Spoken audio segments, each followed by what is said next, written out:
کیا ابلتے اور کھولتے دماغ داخلہ اور خارجہ پالیسی سے جڑے پیچیدہ مسائل حل کر سکتے ہیں؟ ناظرین، خیبر پختونخوا کے وزیر اعلیٰ علی امین گنڈاپور اپنی جارحانہ تقاریر کے باعث میڈیا کی شہ سرخیوں میں رہنا بخوبی جانتے ہیں۔ شاید یہ فن انہوں نے اپنے لیڈر عمران خان سے سیکھا ہے، جو جیل میں قید ہو کر بھی اپنے بیانات کی وجہ سے کسی نہ کسی طرح میڈیا میں مرکز نگاہ بنے رہتے ہیں۔ کچھ ایسا ہی طرز عمل ان دنوں علی امین گنڈاپور اختیار کر چکے ہیں، جن کی سنجانی جلسے میں کی گئی تقریر کی گونج ابھی تک تھمی نہیں ہے۔ لیکن گزشتہ رات وکلا کی ایک تقریب میں انہوں نے کریز سے نکل کر ایک بار پھر جارحانہ انداز اپنایا۔ سنجانی جلسے کے بعد اپنی جماعت کے ساتھ روا رکھے گئے سلوک پر انہوں نے بغیر کسی لگی لپٹی کے حکومت اور اداروں کو شدید تنقید کا نشانہ بنایا۔ اپنے مخصوص جارحانہ انداز میں علی امین گنڈاپور نے کہا کہ اگر پالیسی سافٹ ویئر اپڈیٹ کی ہے تو سافٹ ویئر اپڈیٹ ہم بھی کر سکتے ہیں۔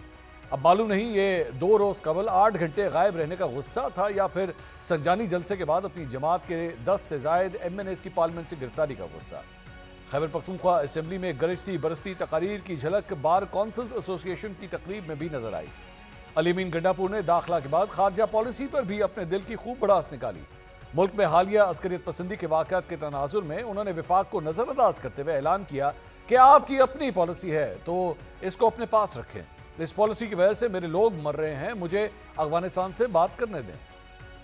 میں نے پہلی اپیکس کمیٹی کی میٹنگ میں کہا کہ میری پولیس کا اعتماد ختم ہو چکا ہے، آپ میرے نوجوان کو، میرے لوگوں کو کہاں لے کے جا رہے ہو؟ میرا خون بہ رہا ہے، پرواہ ہی نہیں ہے۔ تو میں کہہ رہا ہوں یار افغانستان کے پاس مجھے وفد بھیجیں تو بات کرو یار۔ افغانستان ہمارے پڑوسی ہیں، ایک زبان ہم بولتے ہیں، ہماری 1200 سے زیادہ کلومیٹر کی بارڈر ہے، مجھے ان سے بات کرنے دو۔ یہ کیا ہو رہا ہے پاکستان میں؟ میں کب تک برداشت کروں گا؟ اب میں اعلان کرتا ہوں یہاں پر، آپ کی اپنی پالیسی ہے تو اپنی پالیسی اپنے گھر میں رکھو۔ میں خود افغانستان سے بات کروں گا کہ میں بحیثیت صوبہ وفد بھیج کے ملاقات کروں گا، ان کے ساتھ بیٹھ کے بات کروں گا۔ اچھا لگتا ہے؟ Very good. نہیں لگتا؟ Very very good.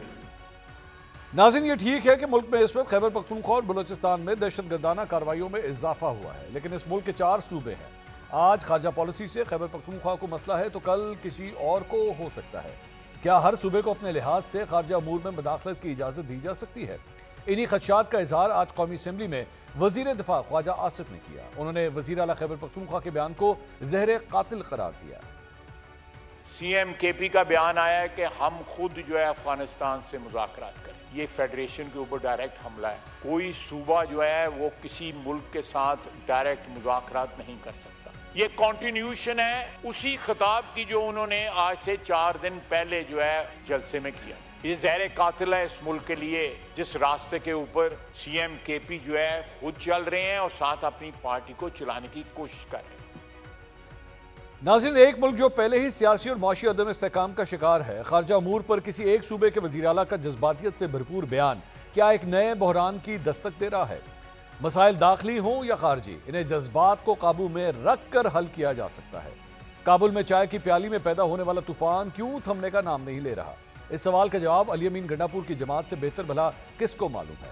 علی امین گنڈاپور خود امور کشمیر اور گلگت بلتستان کی وزارت انجوائے کر چکے ہیں۔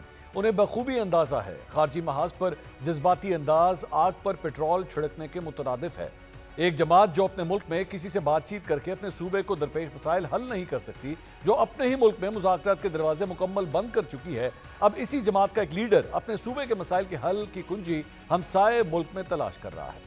ناظرین، آج علی امین گنڈاپور کے صحافیوں سے متعلق بیان کو عمران خان نے نامناسب قرار دیا۔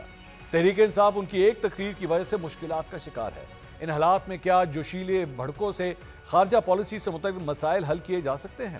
ملک میں سیاسی عدم استحکام بڑھتا جا رہا ہے۔ معاشی مسائل پر IMF مسلسل بازو مروڑ کر اپنے مطالبات منوا رہا ہے۔